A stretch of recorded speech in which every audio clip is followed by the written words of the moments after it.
Prabowo Gibran daftar, Adian Napitupulu bongkar sosok yang minta 3 periode, sakit hati ditolak PDIP. Bertepatan dengan pendaftaran Prabowo Gibran ke KPU, kader PDIP yang juga anggota DPR RI Adian Napitupulu buka-bukaan soal sosok yang meminta Presiden 3 periode. Sementara itu terkait dengan pendaftaran Prabowo Gibran, seperti dilansir Sripoku TV dari Tribun Jakarta, pasangan ini diantarkan iring-iringan drum band dan masa pendukung ke KPU, Rabu 25 Oktober 2023. Menyikapi ini, Presiden Jokowi mengatakan menyerahkan semua keputusan kepada Gibran yang dianggap sudah dewasa. Orang tua itu tugasnya hanya mendoakan dan merestui keputusan Gibran semuanya. Karena udah dewasa ya, jangan terlalu mencampuri urusan, jelasnya.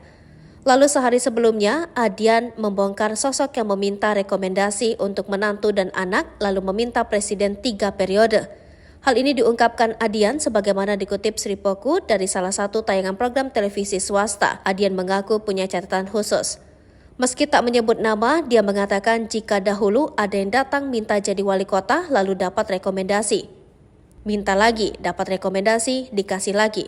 Lalu minta gubernur, dikasih lagi. Lalu minta rekomendasi calon presiden, dikasih lagi. Kedua kali dikasih lagi, lalu minta untuk anaknya, dikasih lagi. Lalu minta untuk menantunya, dikasih lagi, ujarnya. Namun saat ada permintaan 3 periode, Adian mengatakan PDIP menolak. Sebab sudah menjadi masalah konstitusi, masalah bangsa dan masalah rakyat yang sudah menjadi kewajiban bagi PDIP untuk menolaknya. Tetapi ada pihak yang marah. Marah ya terserah mereka, yang jelas kita bertahan untuk menjaga konstitusi dan menjaga republik ini, ujar Adian Napitupulu.